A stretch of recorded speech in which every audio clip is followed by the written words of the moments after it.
When I look back one of my videos, which is the Kullervo core videos where I use Inaros as the frame to play the whole game, one of the comments just makes me feel quite weird because he mentioned that the video must be bad only because I'm using Inaros to play the whole missions. And I was like, what the hell? Is there any wrong when I'm playing with Inaros? I mean, you have your own reason to hate Inaros, but why must you just mention so loud that everyone knows you don't like Inaros? But this also raised a question to me that why there's people who didn't really like Inaros a lot. It's not like he's bad or just annoying, but in the overall situation, most people don't want to use Inaros compared to the others.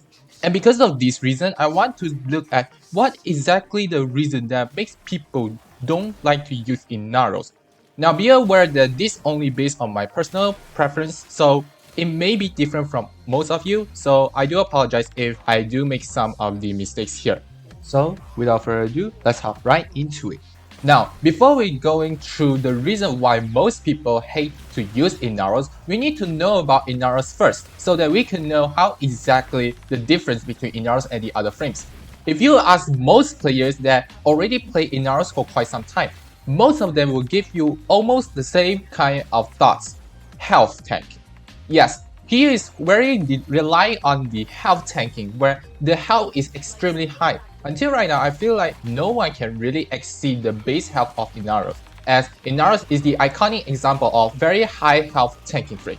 Because of this reason, we can tell that Inaros should be used quite a lot because of how high health it has, so that he could become very easy to tank almost all damage. Unfortunately, this is all what Inaros had. That's because for Inaros, I'm not sure whether they intentionally did this or not, but Inaros was designed to be a relatively health tanking frame, but that's all he had. Because of this reason, his abilities was a little bit too hard to play. Most people said that the abilities for Inaros were just like nothing. All the 4 ability, only the 4th ability Scare Armor was still used slightly a bit because it can provide extra armor, and with the augments that you can manage to transfer 3% of the Scare Armor to become status immunity for any status. But the other's ability just not managed to do anything that we expected to, or we should say that we always hope too much for them. Crowd control? Not really. They kill crowd control, but just slightly. Damage? Oh seriously, you suck health but too slow, not really damage a lot. And for Sandstorm, yeah, you could tell that that's really hard to play. Because of this reason, you can tell that most people play Inaros, they don't really care about abilities anymore, as there's no really such abilities that can use it very well. That's why Inaros until right now still only played for the only purpose of health tanking. So, do you think that this is the reason why most players hate to use Inaros? I don't think it is, because this could just only one of the many reasons. You have to understand this. They designed to be like that. It's not their fault to be what they are right now. We have to look through other aspects as well. Let's say about the missions in the whole Warframe. We could tell that a lot of missions can happen in this game, and different Warframe can work well in different missions.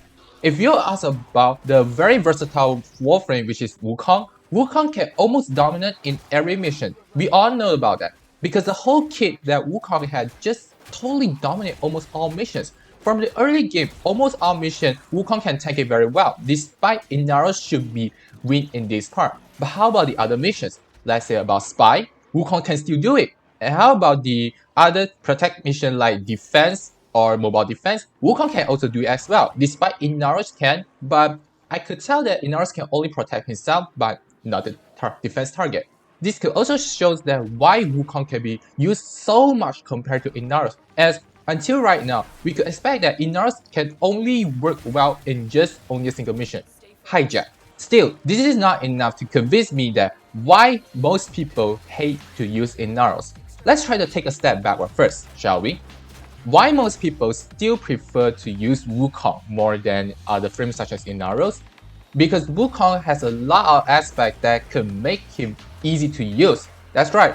In most scenarios, we as a player, we want to use something that is best and efficient for a certain missions, so that we can make sure that we can do it in a short amount of time while maximizing our profit.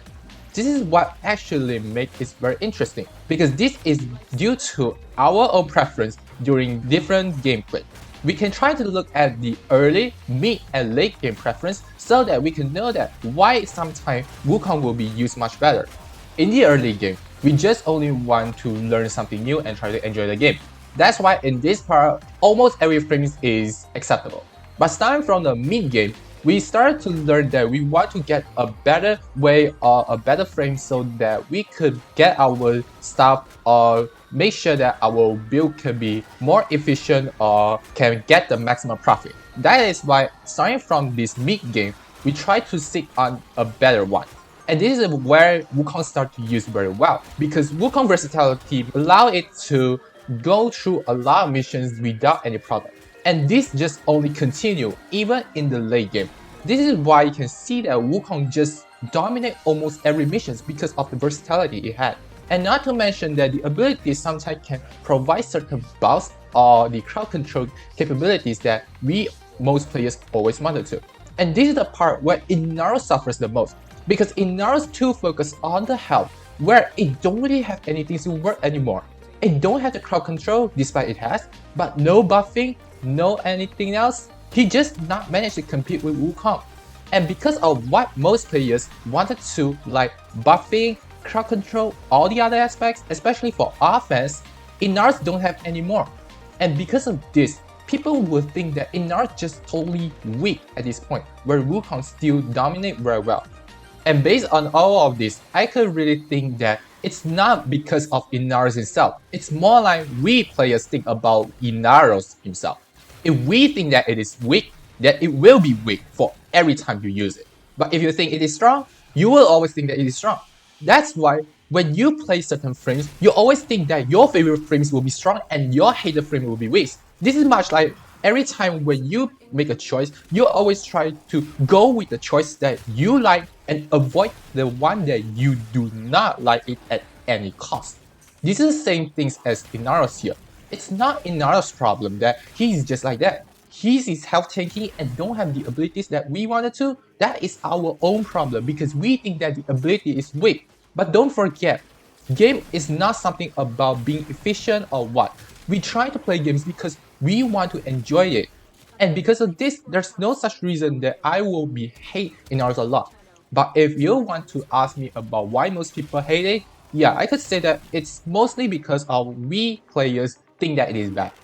If this is your first time watching, why not leave a like and subscribe to my channel so that you won't miss out any newest contents from me. Why not leave your comments down below if you got any ideas or thoughts you want to share with all of us. And that's it from me, and as always, I will see you all next time. Bye bye!